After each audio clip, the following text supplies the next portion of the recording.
Hello, everyone. I am Jamie Gantt, and I'm really excited to bring you into this episode where we are going to explore the chaos, the mess, the beautiful unfolding that is becoming oneself. And I cannot wait to share with you all of the crazy lessons and strategies and words of wisdom that have come from my own journey that hopefully you can see within yourself.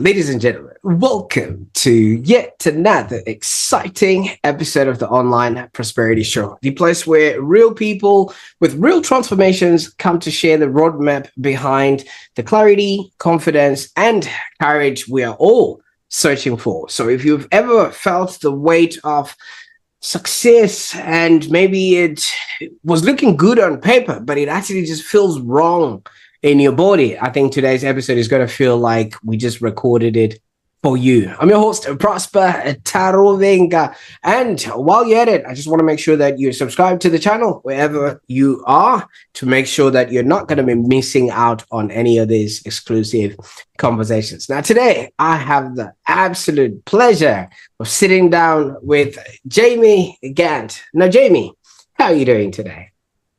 I am fantastic, Prosper. I'm so happy to be here. Thank you for having me. Well, the pleasure is all mine. I've always wanted to be around famous people, so I think this will do for now. Brilliant, brilliant.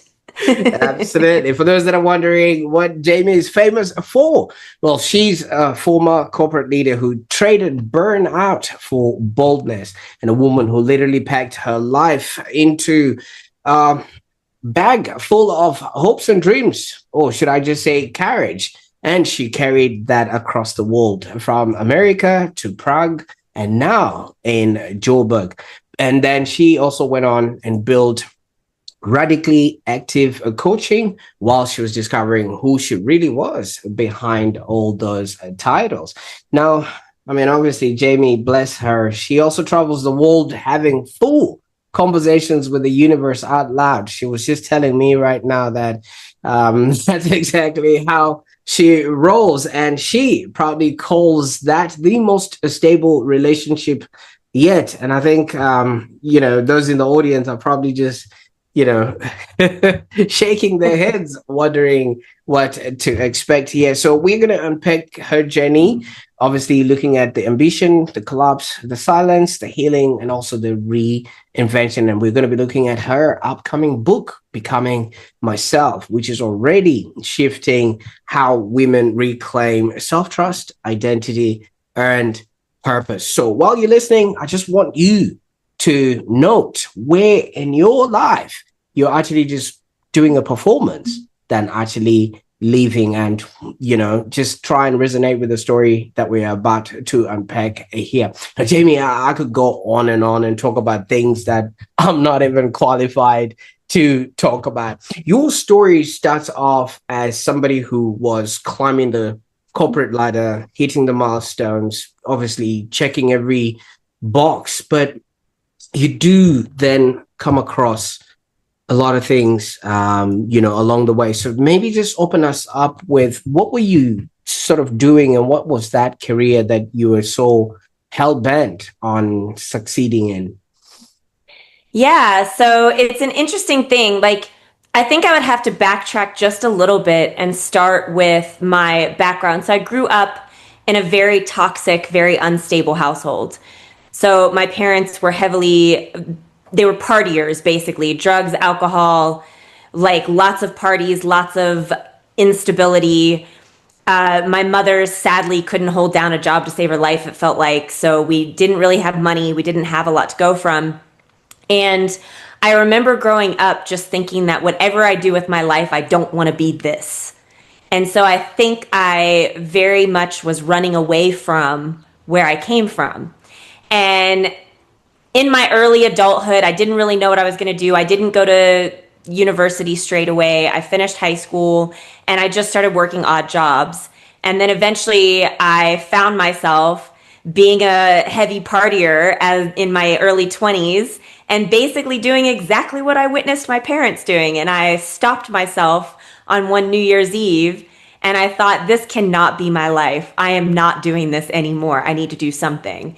And so I enrolled in school at 23 finally to get my undergrad, and I pursued business because I really just didn't know what else to do. And I ended up working in call centers as a customer service rep. And from that, I worked my way up. I went from a rep to a new hire trainer to a supervisor to a manager. And throughout that process, I learned a lot about leadership. I learned a lot about influencing people, about performance management, about metrics and KPIs and all the things that corporate thrives on. And all throughout, I really just felt like, okay, I need to tick boxes. I need to be everything that I didn't like, everything that's the opposite of where I came from. And that was my driving force. And so I worked, and I worked, and I worked. I was, first in, last out. I took my work home with me, and I did everything that I was supposed to do. Married a great guy on paper. And I lived the life. I got a great apartment. I lived in Chicago. I was there. I had a 401k. I did all the adult things that you're supposed to do. And it began to slowly unravel eventually. And I found myself just really questioning everything because as much as everything looked good on paper, I just felt exhausted and empty. Like everything just felt pointless. And I thought, why have I been doing all of this? Like I don't feel fulfilled or happy or it feels like everything is not meaningful. Like I don't like it. I don't Mm, like it. oh, absolutely. And thank you so much for taking us into that sort of realm. So obviously growing up, like you said, it didn't obviously give you a strong starting point in terms of role models and things of that nature. But did you have any other siblings too that would have experienced this at the same time with you? I did, yeah. So I'm the eldest, and then I have my sister who's a year younger than me, and my younger brother who is 4 years younger than me.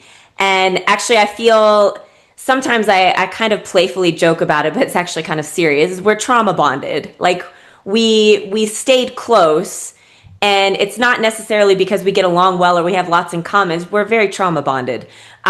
We feel like we went through battle together, and my sister also has become very successful. She's a pharmacist. My brother also, he's a manager for this government like contractor company that takes care of infrastructure in the city. So like we've all kind of gone on to get away from how we grew up. And I think that it's interesting. It's a special relationship that's developed between siblings who go through something like that. I think it's different from other siblings that I've witnessed. Like some siblings grow up very close because they had this great supportive, lovely, stable environment. Some siblings grow up feeling at like the sibling rivalry never dies. Um, but I think with us, it's just like it's a special kind of support system, I think, that comes from that experience. Oh, absolutely. We're societal beings, and Mm. obviously we have to find our own, that would be the way that we then would find food. I mean, back in the time in the caveman days, if you were orchestrated, is that the word? Orchestricized by your clan or your people, then that meant the Yeah. saber-tooth tiger was going to have lunch that particular day. So you can only imagine, Yeah. even though we are not in an environment where, the saber-tooth tiger is let loose, but that alone brings people together and things of that nature. So, and thank you so Mm. much for giving us that tidbit of information, because then showcases that obviously, even though you were exposed to that, that didn't become your life. But besides the parents being the immediate sort of point of reference or yardstick, were there any other influential people around or some sort of role models that you would have looked up to and said, at least Mm. I would like to be, do, and have or look like that? Mm. It's interesting. I think this is true for a lot of people, but because I didn't have any role models within my life or in my upbringing, everything I got was from TV. It was all media. So I looked at characters like, I remember the first person I looked up to, interestingly, was a character by the name of Darlene from a show Roseanne, which is probably one of the worst characters to look up to. And then I also looked up to Blossom, Maya Bialik, a very old show. So these are the people I looked up to because I didn't have anything else to gauge from. And then as I got older, the show Gilmore Girls came out, and Gilmore Girls became my thing. I wanted to be like Rory, who is this very academic, very driven. And I think that because of her, it's why I did so well when I went to university. I was not a good student when I was in, grade school, high school, etc. But when I got older and I decided to go get my undergrad. I graduated with honors. I was summa cum laude, and I did the same thing when I eventually went to get my master's in psychology because I got very into the academia because of what I witnessed on television. So very interestingly, like media was such a strong influence on me, and I think that's important to recognize actually for a lot of people, like to understand where your influences come from.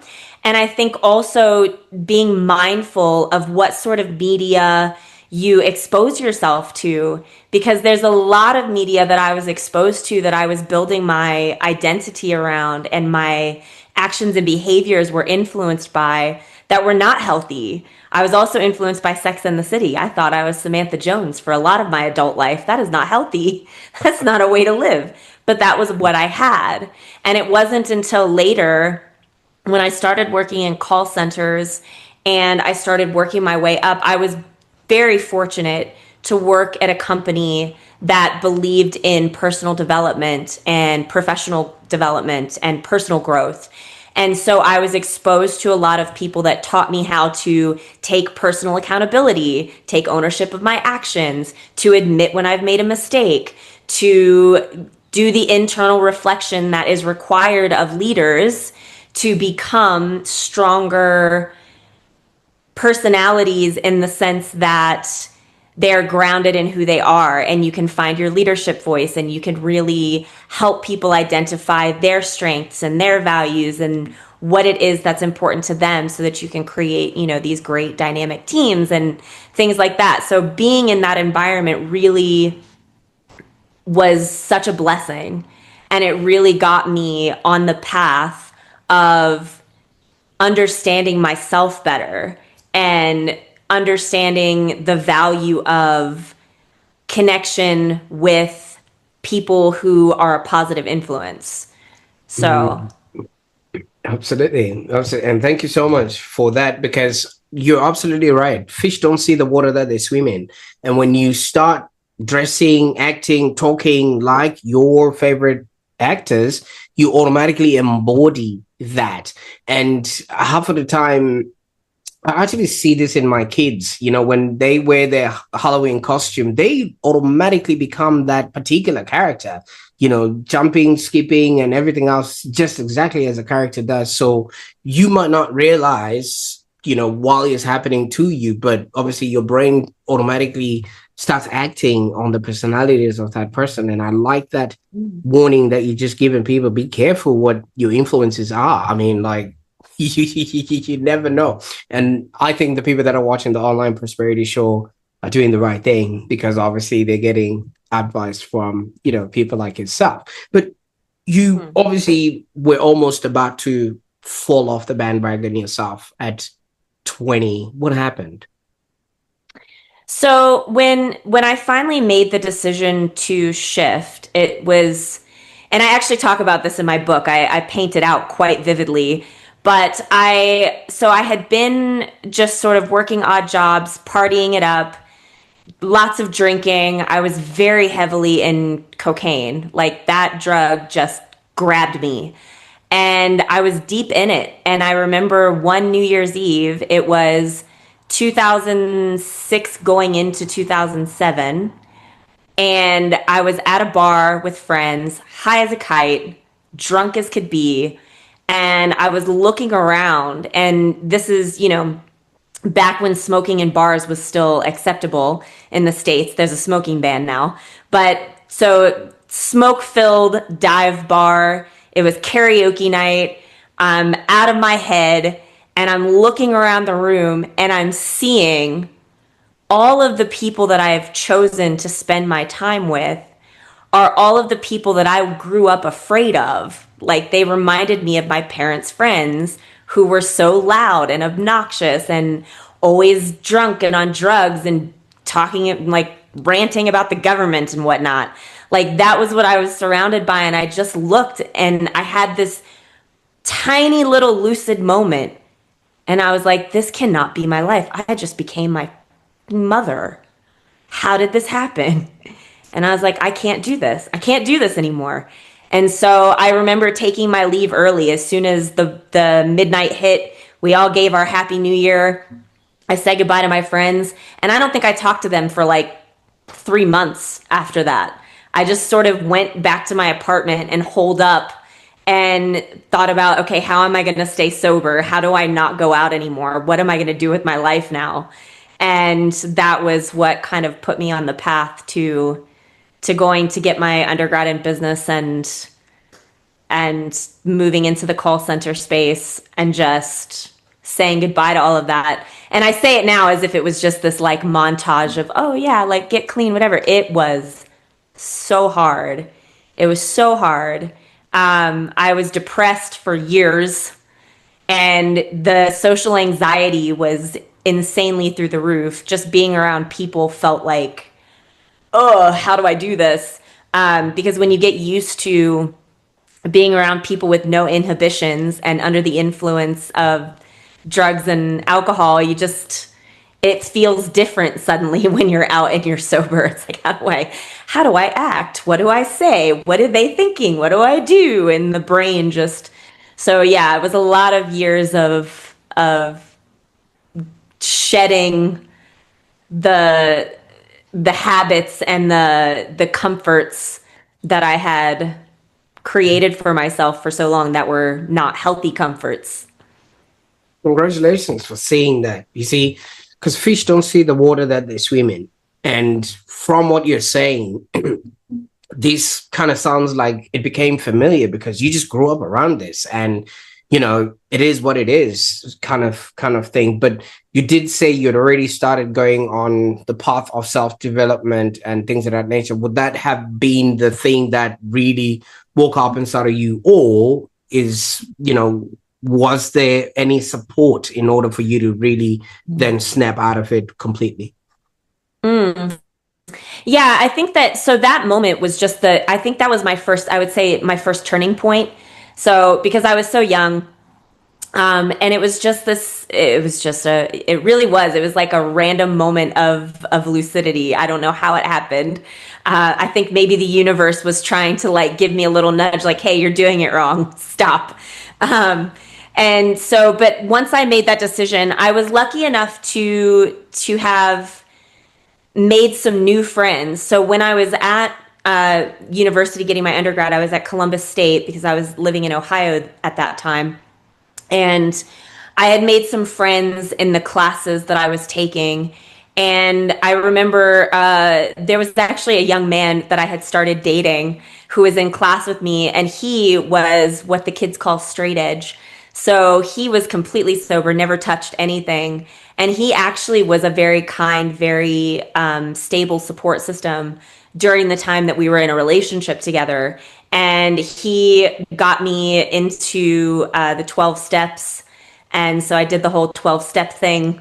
And he was just like a very stable, very steady person to have around. And I think I was really lucky to sort of find that relationship. It's interesting how romantic relationships can serve more than just like love and we're so infatuated with each other, whatever. Like it can actually be a very important facilitator for growth and for development and to kind of get you to the next step, even if it's not going to last forever, which a lot of relationships don't, but they serve such an important purpose in both people's lives. I would like to think he got some value out of that as well, but definitely made a big difference for me.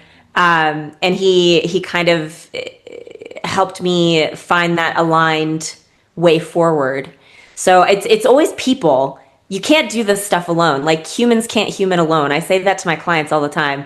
Like you can't do stuff by yourself. People like to say, "Oh, I'm hyper independent. I don't need help from anyone." No, that's bull. You do. We all need people. Like you have to have people around that have your best interest at heart and who really want to see you succeed. And when you have those people, they will be there when you feel like you just can't do it anymore. And it's like, okay, cool. Like have that safe space to land. And then they'll remind you who you are. They'll remind you what you're capable of. And then you just keep on going.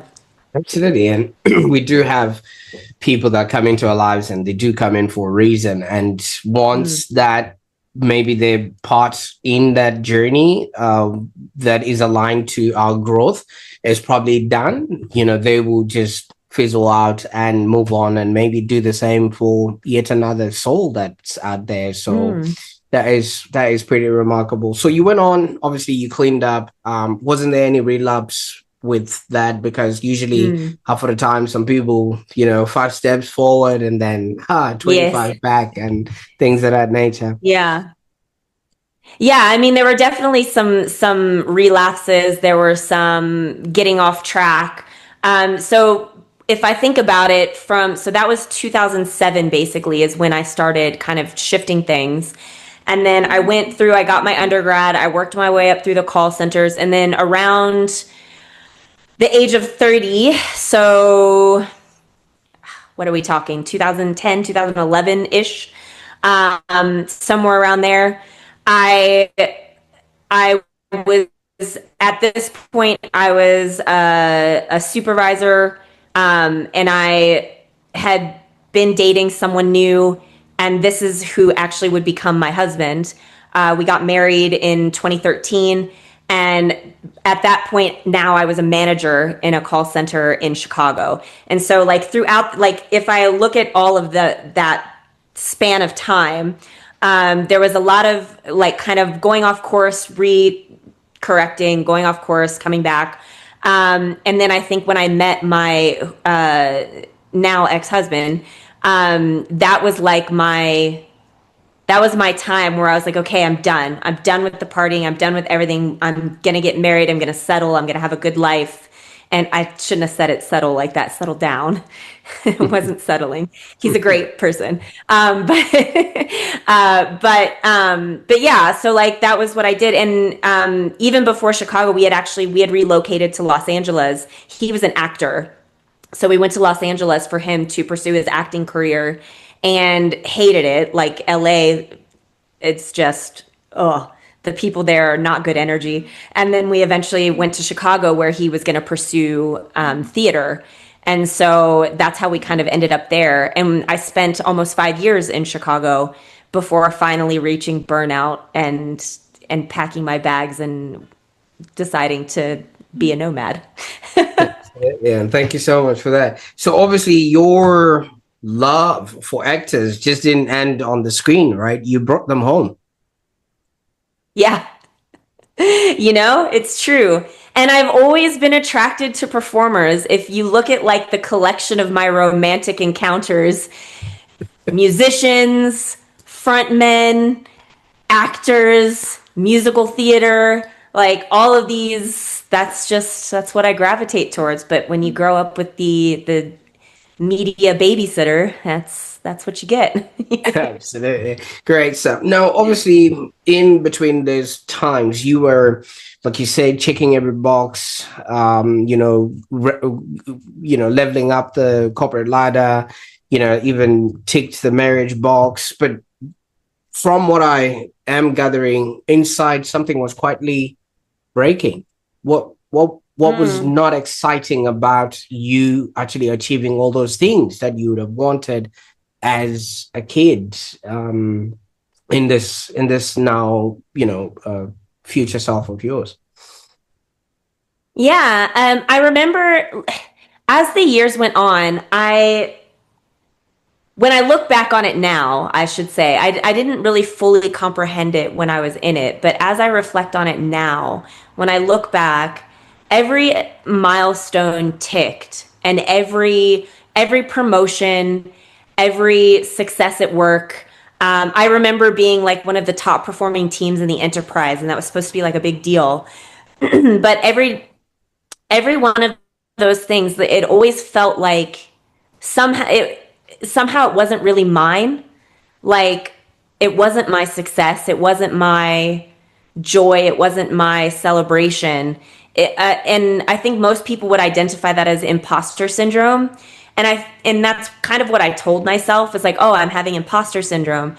But it was deeper than that. It was that it felt like it wasn't mine because it wasn't necessarily what I chose from a space of true desire. It was what I chose from a space of survival and escape. And there's a significant difference. And I think a lot of people don't recognize what's behind the choices that they're making. Why are your dreams your dreams? Why are your goals your goals? I didn't choose that path because it was something that I really wanted. Like, I want to be a successful manager in customer service. Like, that wasn't what I wanted. I didn't care about customer service. I was really good at it, but I didn't care that much. And so it wasn't actually what I wanted. It was just what I thought I needed to to survive my life. And I got to this point where I was sitting and I was thinking about my life and I was like, I just need to do something else. I don't know what, but something. I need something. My life feels so empty and I'm supposed to be happy right now. This is what happy is supposed to feel like, right? And I'm just like, but it doesn't. It doesn't feel happy. I thought maybe it was because my relationship wasn't going so well. It was kind of rocky. I thought maybe it was because I was just, getting a little bit bored with my job. I had all kinds of theories as to what was happening, but I wasn't really clear on why I was feeling the way I was feeling. And I just got this like, there's just this thing inside me, like in my gut, that was just like, just do something, just get out, just go away, just do something that's not this. And so that's what I did. Now, Jamie, before you went on this, you were talking about how you are attracted to people that are actors. Mm. Now, could that have been because you were also acting out a role which was not you? That is such a brilliant question. And I think yes, actually. I think there's something to that. I think that this idea of being able to have a partner that I could put on a show with probably was very appealing to my subconscious mind. Like, okay, yeah, we can play house together. Let's do this. We'll make it look just like it did on TGI Fridays. Like, let's go for it.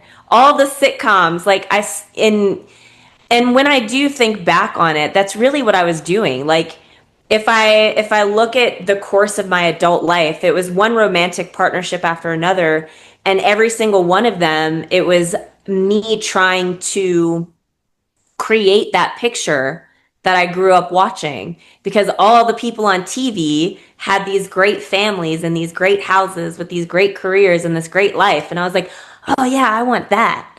And so it's just, yeah, I think that's 100%. I love that you asked that. I'm having a light bulb moment right now that actually is probably 100% true. Absolutely. Well, you are on the online prosperity show, right? So it's moments like this that we live for. So, I mean, obviously, like you said, things didn't seemingly look like they were supposed to be. Those houses on TV are actually TV sets. You know, they don't Yeah. stay clean like that. They You have to be know? maintained, and life has to happen. So pretty much, so you started playing house, but obviously from what you're saying, it didn't sort of pan out. Maybe you could walk us through what that did or happened, if you can, and where did you take the show, because the show has to go on, right? Yeah, yeah. Yeah, so it all kind of shifted in the moment that I decided to leave my corporate job. And I did this without discussing it with my husband. I don't think he was very happy about that. It created quite a bit of friction. But I remember I was taking the train to work in the morning. Because I was in Chicago, and the train ride was quite long. It took like 45 minutes to get to the office. And I'm standing on the train, and I had stumbled across Tony Robbins, and he had this, I forget which one of his audios it was, but I had downloaded on my phone. I think it was like maybe Personal Power. I think it was that one.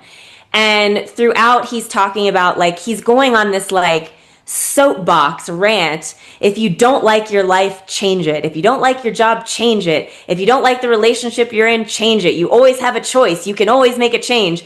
And I'm listening to this on the way to work, and I'm getting fired up. I'm like, yes, yes, Tony, you're right. I don't like my life. I don't like the way this is. I'm going to change things. That really stuck with me. Now don't get me twisted. I still got to the office, and I still logged into my computer, and I still went about my day, and I didn't actually do anything for another year. But but that really was like a very pivotal moment, because that stuck with me, and it was like percolating in my head constantly, day in and day out. Every day I went to work, and it almost became this feeling of like, okay, lather, rinse, repeat. I'm going to get up, I'm going to go to work, I'm going to do my thing, whatever, and I'm just going to keep going. But at some point, I'm going to change this. I don't know how yet, but it's going to happen. And I just let that keep spinning in my head all the time, all the time. And I started trying to find ways to kind of shift my habits and behaviors based on what I was learning from Tony Robbins. And then I found Seth Godin and Darren Hardy and Brian Tracy and all these people who teach us about habit change and things like that. And so I spent that next year like really getting into meditation and journaling. I was up at 5 a.m. I was, going to the gym consistently. And that became very grounding for me. And then finally one day I walked into the office, and I looked around, and I was like, I'm done. And I typed up my 2 weeks notice, and I sent it to my HR person, and I was like, I'm going to go. And I got home, and I told my husband, I quit my job. I'm done. I think I'm going to go work at a gym. And I went and got my personal trainer certificate and started working at the gym. It was then that actually, because I was working at the gym, I went from this salaried position that paid quite well. I blew through my retirement savings. I had cashed it in early, and I blew through it to go get my personal trainer certificate and start working at the gym. So now I'm making $10 an hour in Chicago working at a gym, and trying to figure out, okay, how am I going to actually make enough money to keep living? Because this is quite a drastic shift in income. And a friend of mine that I worked with at the gym, she was like, hey, there's this work from home job. She's like, it's customer service. So you'd kind of be doing the same thing you did, only you'd be a rep again, but you get to work from home. So you can keep teaching classes here at the gym, because the hours are only 7 to 3. So I do that in the morning, and then come teach classes in the gym in the evening. And I was like, you know what? Actually, that might be perfect. Working from home sounds pretty great. And so I started working for this company that was called the Health Coach Institute. And they do health coaching and life coaching. And I was like, I didn't know that was a thing. And I got it. I got the job, and I started working there. And 3 months in, a colleague of mine pointed out to me. So the colleague lived in Prague. He's a developer. And He lives in Prague and he sends a message in our little group chat. This is before the days of Slack. So this is 2016. So we used Skype in our remote company. And so he sends a Skype photo of a photo from his balcony. He was working outside. And it was just this landscape of Prague. And I was like, oh my God, that is gorgeous. Where is that? He's like, oh, it's Prague. Like, this is I'm sitting outside on my balcony in my apartment. And I was like, oh my gosh, I need to go visit there. Like, that looks amazing. At some point, I'm going to find time to travel. And he was like, no, just come and bring your laptop. You can work while you're here. I was like, oh my God, you're right, I can.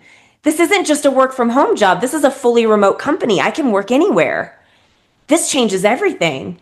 And that just like, it's like something inside me lit up. And I had like all these images in my head of like me with my laptop at this city and going to all these different countries. I always wanted to travel for as long as I can remember, but it just felt like that was a thing that wasn't going to be for me because I had such humble beginnings, because the money just wasn't there, because we didn't take family vacations when I was a kid or things like that. I didn't know that I thought only rich people could travel. Like, that was just the rule. And I'm not rich, so I can't travel. But now here's this opportunity. I can travel and I can do that. So I started looking. I was like, hold on a second. If I didn't have to pay the 1,500 a month for this apartment in Chicago, what could I do? And I started looking like Airbnbs long term. Back then it was way less expensive than it is now. And it was so inexpensive. It was like to stay in an Airbnb in Prague for 3 months was like $350 a month. I was like, oh my gosh, that's like nothing. And then when you look at the dollar to crown exchange, food, stuff like that, nothing. And the cost of the flight to get there was only like $750 at the time. So I was like, wait a second. I could actually just go like be a nomad. I'm going to be a digital nomad. I'm going to do it. I'm going to do it. And then I spoke to my husband about it. I was like, hey, what if we just like went around the world? And like, he was doing freelance videography and photography in addition to his acting. And I was like, you could do that anywhere, right? Like, why don't we just do this? Why don't we just go? And he agreed, which was great. And like within weeks, sold all of our stuff, transferred the apartment over to somebody else, and booked the flights and the Airbnb to go stay in Prague. And I was so ready. I was like, yes, I'm doing this. I'm doing this. And it was only 3 weeks later after we landed in Prague that my husband was like, I don't want this life. And I was like, I do want this life. And he's like, no, I want to go buy a house and have kids and be a fireman. And I was like, no, we're out here. I don't want it. I've unlocked something. I can't go back. Like, I need to stay. I need to do this. I can't keep ticking boxes. And that was that. Oh, thank you so much. And now we've unlocked a second person that completely shifted your perspective in life and your trajectory. Mm. The colleague from Prague there. So, I mean, obviously, this must have been devastating. This is something that you viscerally felt you wanted, but then your partner at the time didn't feel the same. Where does this take us? Yeah, so it's very interesting. At that moment when that happened, when like that realization came that he wanted to go back, I remember feeling it was such a whirlwind. I think my initial thought was, great, another failed relationship. Like, that was my initial thought. Like, oh, I messed up again. Can't seem to keep a man in my life. Oh my goodness.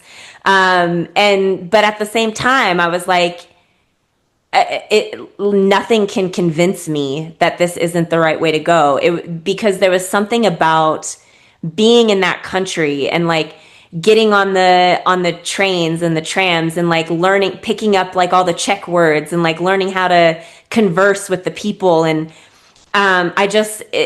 it was so strong inside of me that I was like, but I cannot give this up.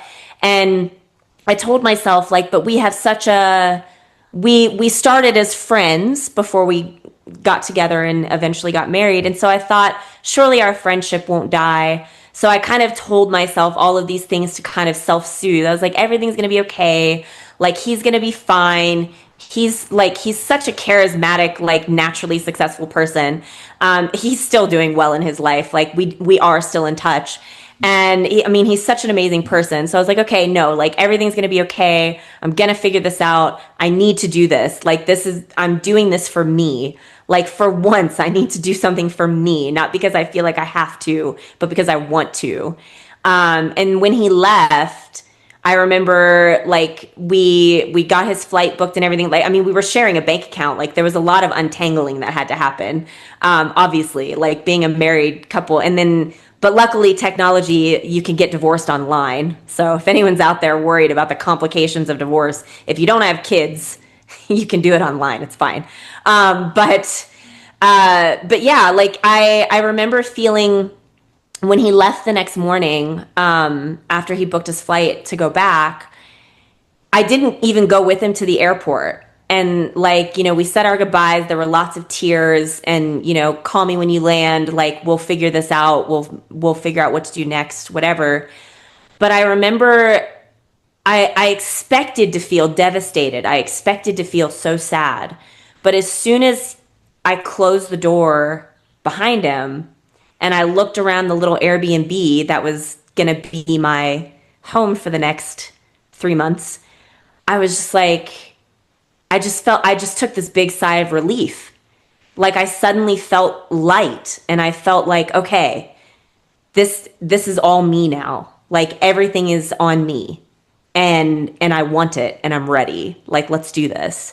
And that began a path of just, like, deep going inward. Luckily, by this point, I had been exposed to health coaching and life coaching through the company I was working for. And I actually started to take so it was a company that certified people. So you go through a program to learn how to be a coach. And I, as an employee, went through the program to learn how to be a coach. And it unlocked, like, all of this different stuff around personal development and growth and inner work and, inner reflection and self-love and self-care and all of these terms that had never really been taught to me before. And so as I was going through it, because I was going through the program and learning how to be a coach, I had accountability buddies who were also coaches. So I got to be coached. So every time I was going through something, I had a coach to help me work through it, to ask me the powerful questions, to get me thinking, to have me looking at my experience from an objective point of view, to kind of get myself out of my own head. And so another fortunate job for me to end up in, because it gave me access to some really important resources and tools, and to help me cope with all of the stuff that I was dealing with from, I mean, there's a lot of guilt and shame that comes from an ending marriage, or any relationship. And so working through that guilt and that shame and giving myself grace and learning how to be in a mess and not feel like a failure, to be in a mess and allow myself to accept that that's part of being human. And so I no longer was trying to create the picture perfect TV set. I was now learning how to embrace and accept that sometimes you just don't know what's going to come next, and you just have to kind of roll with it. And so that was so the whole time I was in Prague, and it was winter time, which I think is just so brilliant. Like, it's like a metaphor for the season I was in. So I was just in this sort of, like, slow staying indoors, going inside, finding, rest, finding peace, finding calm, finding all of these things. And then I was really deep into meditation by that point. And so I was meditating consistently. I would set a timer on my phone, sit on the couch, 15, 20 minutes of just being with my thoughts and, like, letting the chaos ensue inside my head, which there was a lot of it. Kind of going backwards and dealing with a lot of my past trauma, finding forgiveness for my parents, for myself, for my siblings. Like there was just so much processing. And then one morning when I was meditating, my 90 days was up in Prague and I had to figure out where I was going to go next. And I was meditating and the most random thought popped into my head, check out South Africa. And I was like, oh, that's weird. Why do I Oh, want, wow. what's in South Africa? Let me see. Trevor Noah's from South Africa. I watched The Daily Show. That's pretty cool. Like, let me go see what that's about. And I had actually just read his book recently, Born a Crime, so that might have been an influence. But yeah, the thought just popped into my head. And I started researching. I was like, okay, what's the cost in South Africa? What's a B&B cost there? What's the I started like messaging all these different Airbnb hosts, like, what's the deal? I'm traveling alone, single white female. Is there public transport? Is it walkable? What do I have to worry about? And I was lucky enough to find this amazing man, Ben, who was an expat from the UK. He had been a BBC reporter and he was covering the fall of apartheid when that was all happening in the 90s. And he fell in love with the country and relocated. And so he basically has been living there for years. And he was like, no, come. He was like, there's dangerous parts, but it's like anywhere else in the world. I had told him I was from Chicago. He's like, it's not going to be that different to Chicago. He's like, there's certain places you don't go, just avoid the dodgy areas. It's not quite walkable, but I'll help you navigate. Like there's Uber, so you can get around. Like, don't worry, I'll introduce you to people. He was a big salsa dancer. He's like, if you like salsa dancing, which I did, I love dancing. He was like, I'll show you all these people. I'll take you to the clubs, whatever. And true to his word, he introduced me to a lot of amazing people. And yeah, but yeah, I made the decision and in that moment to go to South Africa, and I'm still here today. So, but yeah, it was quite a moment. Well, absolutely. And thank you so much for walking us through that. I mean, obviously, you have already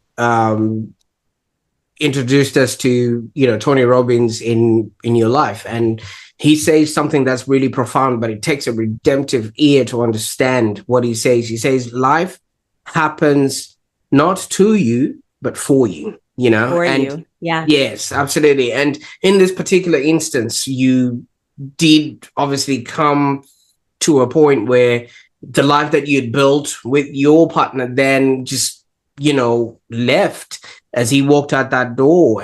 But you felt a sense of relief, which Mm. obviously I'm assuming you got into another character again and, decided this is who I was supposed to be. And then pretty much after 3 months, yet another TV personality influenced who you were going to become. And now we're in, and That's so true. I hadn't even thought of that, but yeah, Trevor Noah, good on him. well, he was born in crime and he had to escape and everything else, but you're Yeah. running straight into the belly of the beast. But speaking of running, a lot of people run away. Okay. Obviously, part of your Mm. story is about going as far away from, your origins and things of that nature. And very few people run towards themselves. Now, while you were sort of doing all those meditations and cleansing and healing and all that stuff, what was the inner conversation? Because sometimes it will be asking you, who do you think you are? Mm. Yeah, one of the kind of guiding, and I still do this actually to this day, but a guiding question that I had come to, and I'm trying to remember where I heard it. I heard it from, I mean, at that point I was so deep into personal development, so I was listening to a lot of podcasts, reading a lot of books, but somewhere I came across this question: what about me isn't me? Hmm. And that's such a profound question. What about me isn't me? So I had to really look at, what is my programming? What did growing up in my environment tell me about who I am? And is that actually true? And all of these different roles that I had played, like the manager, the wife, the older sister, what the best friend, like all these different labels that kind of get placed on us. Starting to kind of dig through that. What about me isn't me? And where did it come from? And what made me choose to embody this value, this belief system, this idea, this perspective? Like what led me to that? And I remember when I was learning how to be a coach, we were taught to identify the positive intention of any behavior. So this is kind of like behavior change work.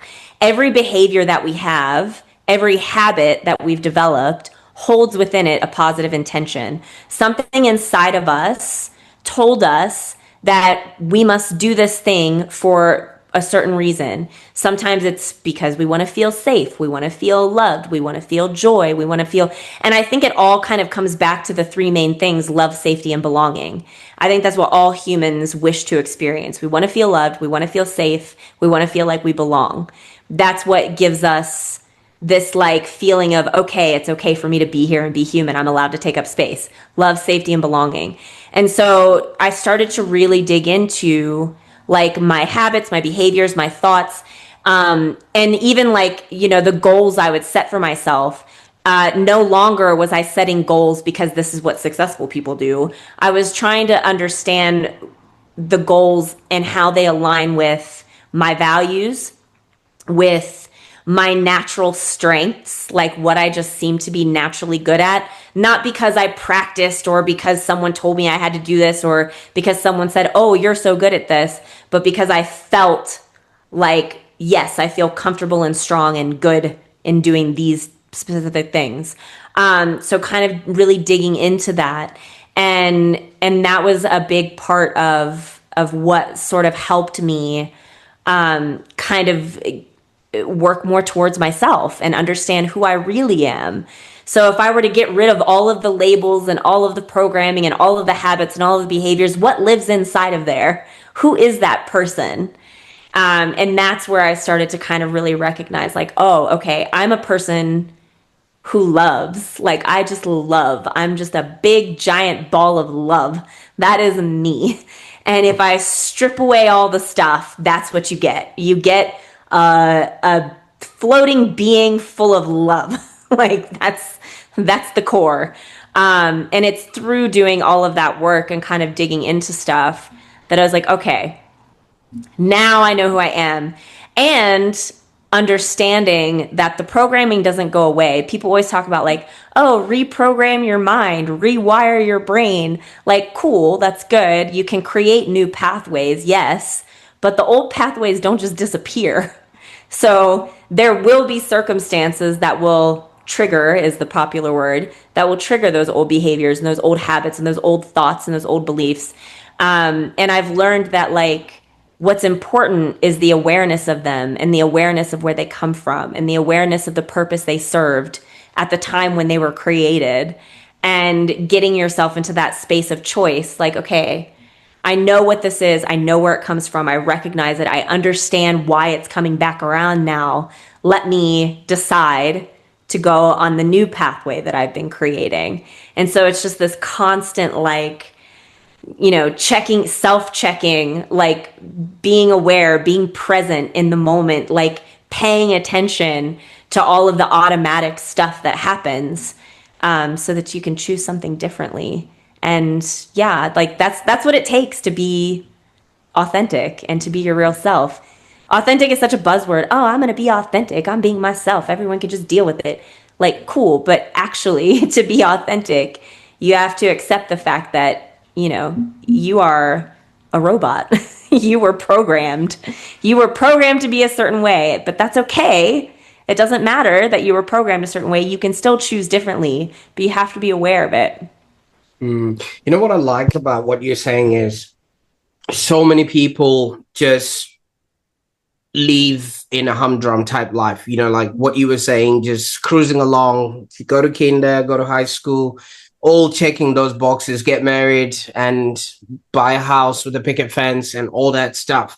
Whereas you presented your life with so many pattern breaks that with all of them, your wiring would be so different, because even if you try to be American in Joburg, you know, the environment in and of itself will automatically make you be present, because one, they're speaking a whole different language, and two, all these people were already growing and being while you were not there. So you also need to be a part of all of that stuff that is happening. And it really makes you become radically alive, right? It really, really does.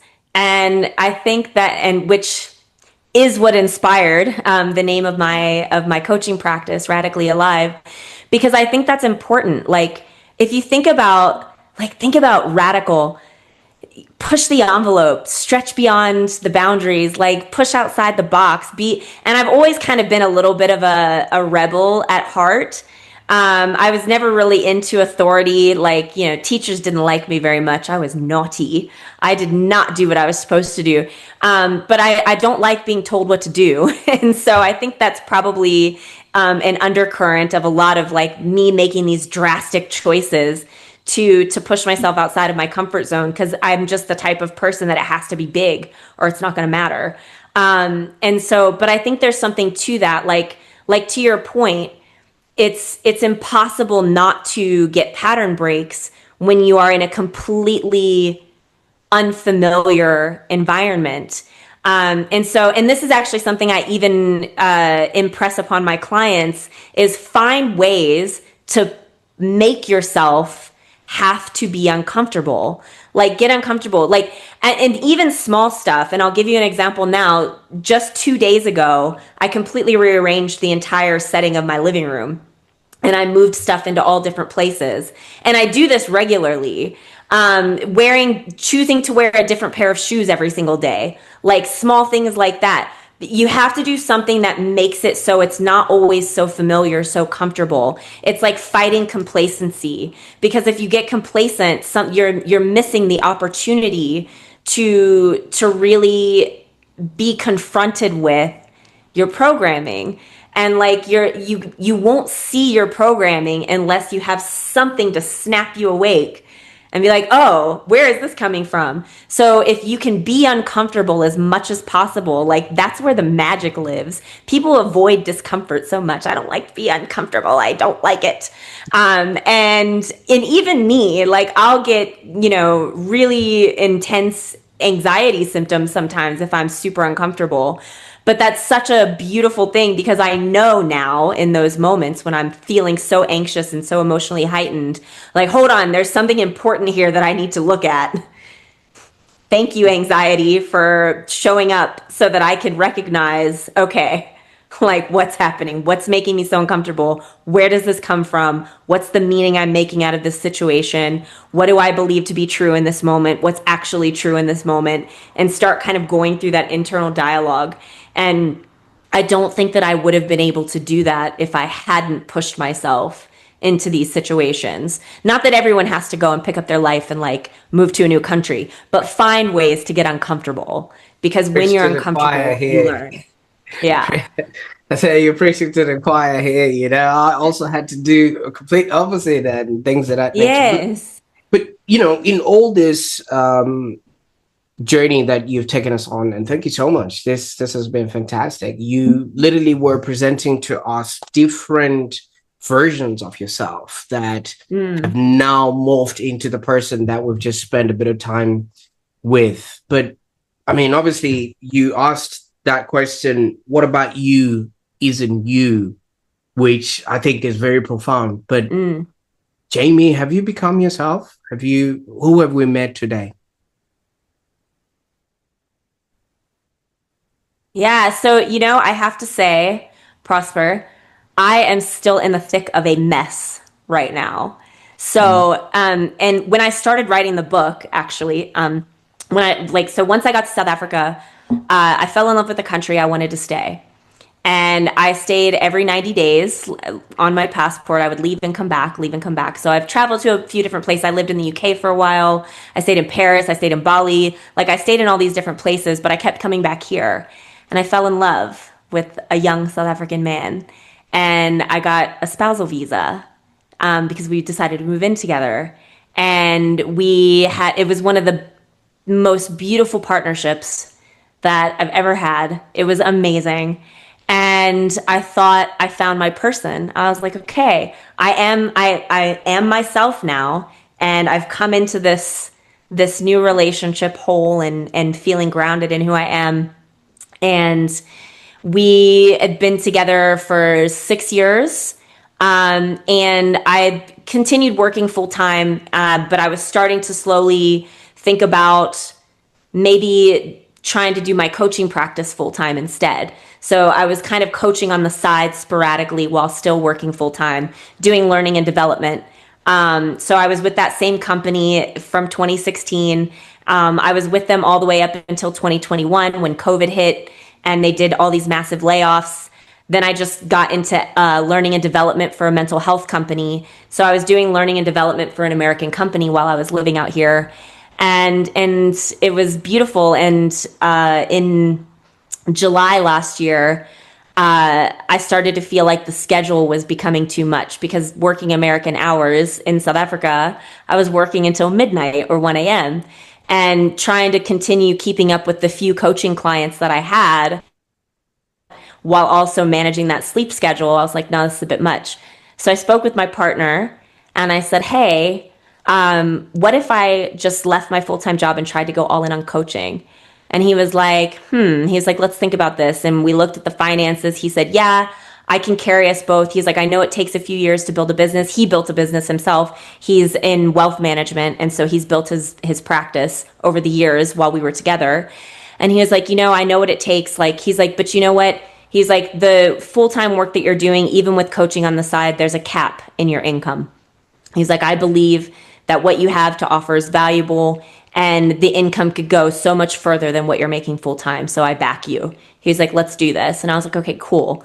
So I put in my notice at my full time job and I was so excited and I was ready to go. I'm going to go all in on my coaching business. And 3 weeks later, he decided he didn't want to be in a relationship anymore. And he took off to Cape Town. And I have been recovering from that since last year because I had just left my job. I went back to my boss and I was like, hey, can I rescind my notice? And she had just hired someone 2 days prior to that happening. So I was like, okay. So I'm out of work and I'm going to try and build a business. And the love of my life just decided to leave. Okay, all right. How am I going to do this? How am I going to do this?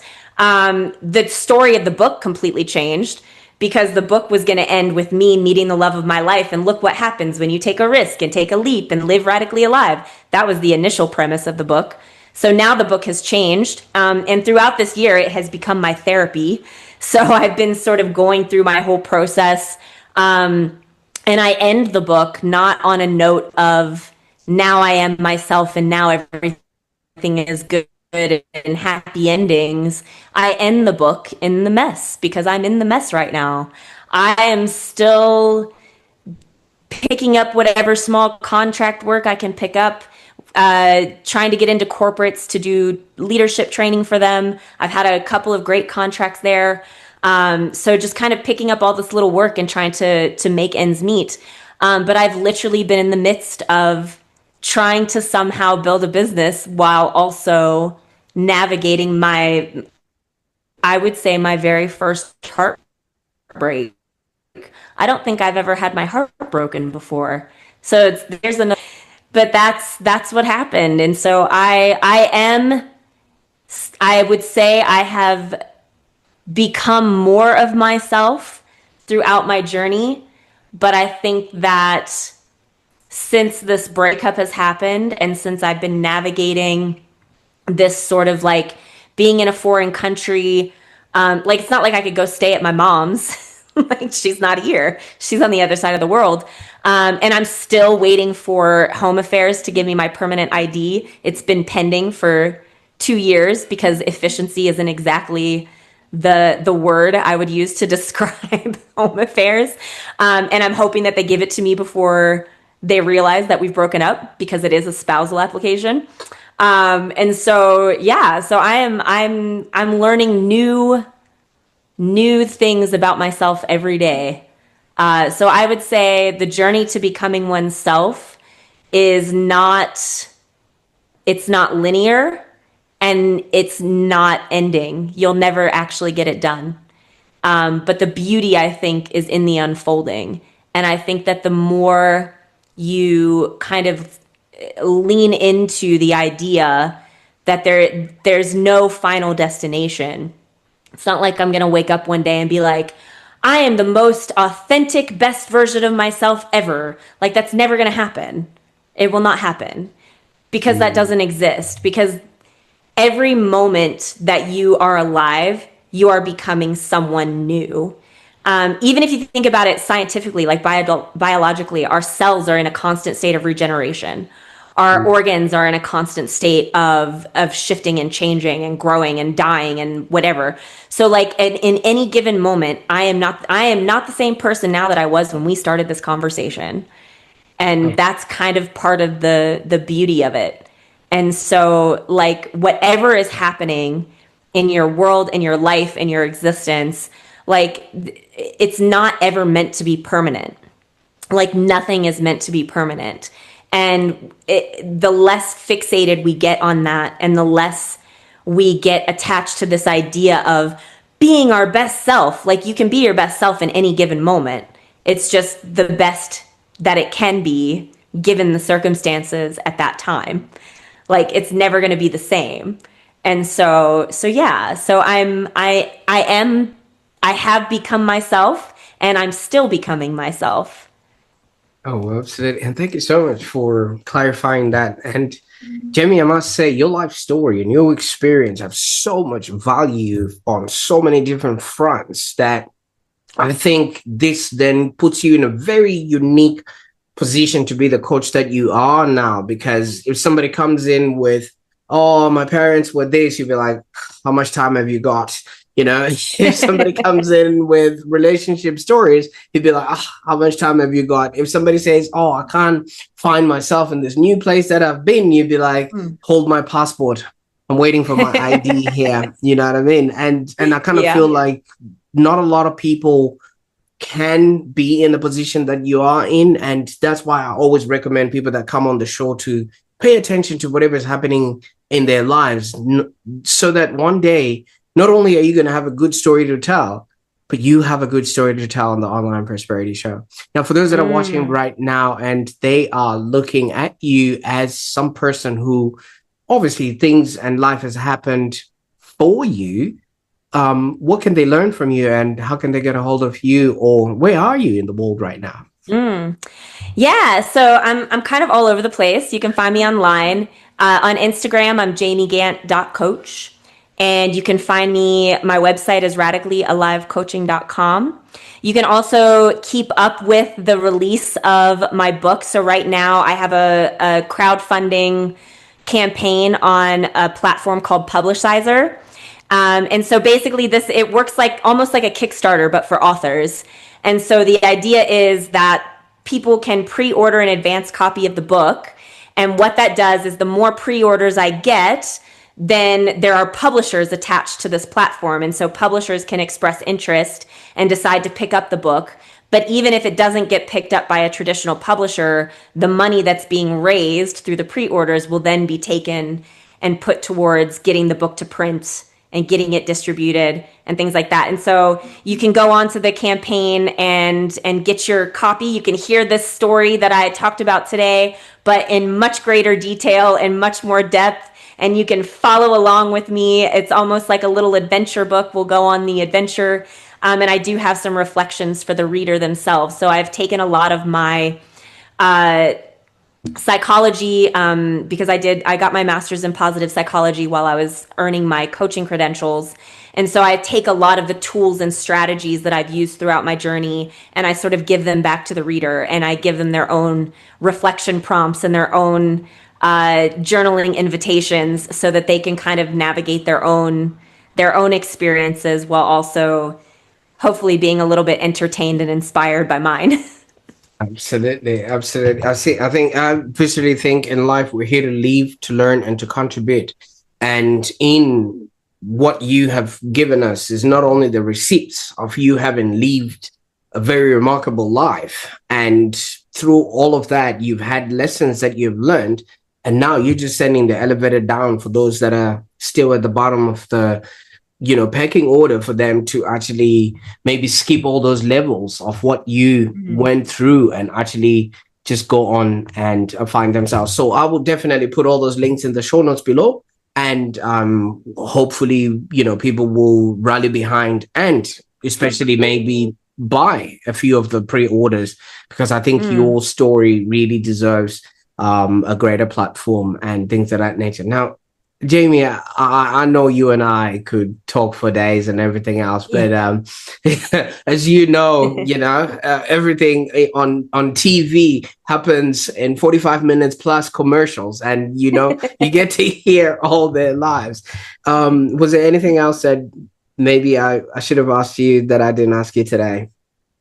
I don't know if there's anything that you should have asked me. I think we've gone in some interesting places. I've really appreciated this conversation, and I even got a couple of my own light bulb moments because of the questions you asked, which I love. So thank you for that.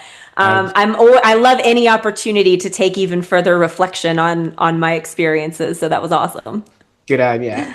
What an amazing journey. I mean, from corporate titles, call center, places, to radical truth and radically becoming alive. Because half of the Mm, things that, you mentioned is things that so many people just hear about, but you lived through it. You know what I mean? From all that stuff that you had to go through to now being in alignment. Yes, maybe you might think you are in the mess, like you said, but it is like a season.